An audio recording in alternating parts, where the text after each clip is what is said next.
అన్ని ప్రాజెక్టులు పెండింగ్ ఉన్నాయి.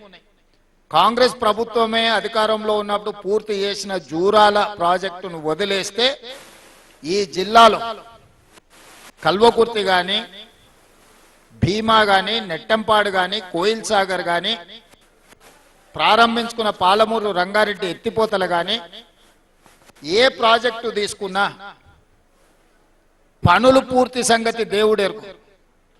ప్రాజెక్టులు నిర్మించడానికి అవసరమైన భూసేకరణ కూడా జరగలేదు. భూసేకరణ చెయ్యకుండానే ప్రాజెక్టులు పూర్తి అవుతాయని చంద్రశేఖరరావు గారు ఎట్లా భావించిందని నేను అడుగుతున్నా.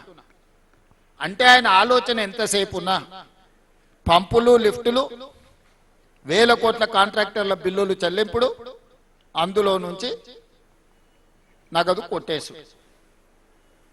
నాగం జనార్దన్ రెడ్డి గారు కొట్లాడి కొట్లాడి కొట్లాడి అలసిపోయి ఇప్పుడు ఆయనతోనే చేరే పరిస్థితి వచ్చింది.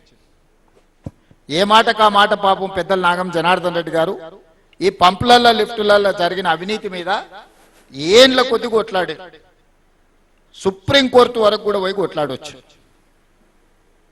ఆయన మాట్లాడిన దాంట్లో వాస్తవం ఉంది. ఈరోజు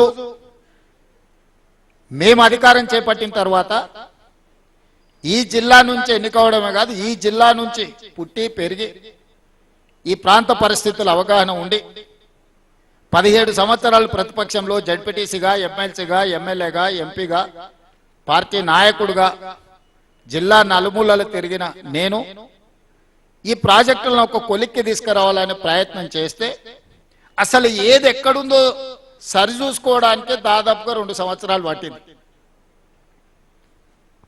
ఈరోజు వాటన్నిటిని కొలిక్కి తెచ్చి ముందుకు తీసుకెళ్దామంటే ఓహో పని చేసేటట్టే ఉన్నాడు, ఇదో కొలిక్కి వచ్చేటట్టే ఉంది కాబట్టి మేమేదో కార్యాచరణ తీసుకుంటాం, రాజకీయ కార్యాచరణ తీసుకుంటామని వాళ్ళు బయలుదేరారు. తప్పులేదు, తిన్నది అరగనే అరుగుతుంది, తిరగండి, నడవండి, చేసిన పాపాలు కొంచెమన్నా పోతాయి, కాశీ వరకు నడవండి, ఇంకా మంచిది. ఎందుకంటే మీరు చేసిన పాపాలు అంతా ఇంత కాదు, మీరు పాపాలు చేసుడే కాదు, ఆయన చేస్తుంటే చూసుడు కూడా మీరు చేసిన మహాపాపం.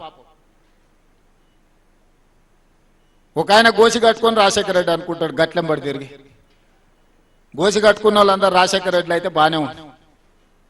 ఇటు పేరు మార్చుకున్నాడు ఇంకొక ఆయన. అసలు ఏ మాత్రం ప్రజలు ఏమనుకుంటారు, మనం ఇట్లా వ్యవహరిస్తే చీదరించుకుంటారా లేదా అన్న సోయి కూడా లేకుండా మా గురించి మాట్లాడి జిల్లాకు అన్యాయం చేసే ప్రయత్నం చేస్తున్నారు. ఈరోజు నేను కొన్ని వివరాలు చెప్పదలుచుకున్నా. ఖర్చులు కాదు, జరిగిన అప్పులలో 10 సంవత్సరాలు బ్యాంకులలో తెచ్చిన అప్పులకు చంద్రశేఖరరావు గారు 41,118 కోట్లు బ్యాంకులకు అప్పులు అసలు కట్టిండు. మిత్తి 43,385 కోట్లు. చంద్రశేఖరరావు 10 సంవత్సరాలలో సాగునీటి ప్రాజెక్టుల కోసం చేసిన అప్పులకు 84,503 కోట్ల రూపాయలు 10 ఏళ్లలో ఆయన కట్టిండు. నేను అధికారంలోకి వచ్చిన తర్వాత ఆయన చేసిన అప్పుల భారం మొయ్యలేనంతగా మారి కరెక్ట్ 30 నెలల 33,567 కోట్ల అసలు, 18,554 కోట్ల మిత్తి.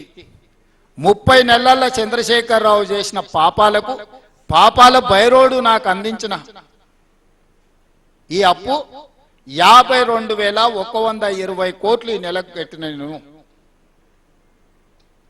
మీడియా మిత్రులు రాసుకోవాలి, 30 నెలల చంద్రశేఖరరావు చేసిన అప్పులకు తప్పులకు ఓన్లీ సాగునీటి ప్రాజెక్టులకు నేను చెప్పేది 52,121 కోటి రూపాయలు ఆయన చేసిన అప్పులకు తప్పులకు అసలు మిత్తి కలిపి 52,121 కోటి రూపాయలు నేను చెల్లించిన.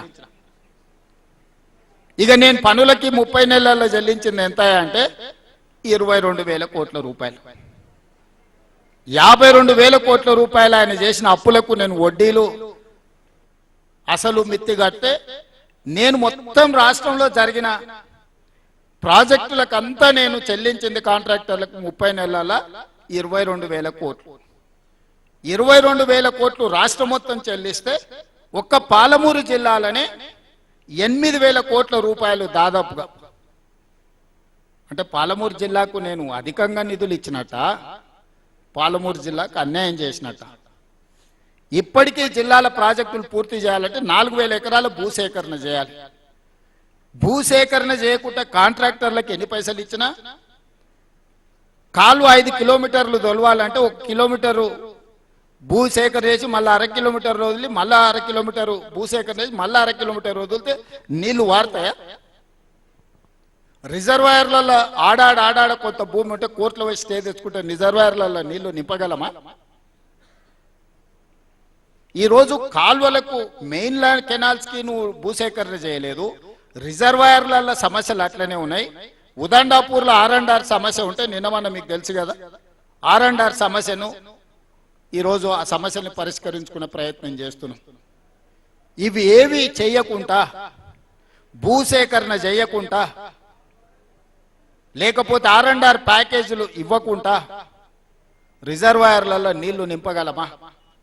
అందుకే ఈరోజు ఆ సమస్యలన్నిటినీ సంపూర్ణమైన అవగాహన చేసుకొని రాబోయే 2 ఏళ్లలో మ్యాక్సిమం ఈ జిల్లాలో ఉండే పనులన్నిటిని పూర్తి చేయాలని ఈరోజు కంకణం కట్టుకొని మేమందరం క్షేత్రస్థాయిలో పర్యటన చేసి కార్యాచరణ తీసుకొని ముందుకు వెళ్తున్నాం.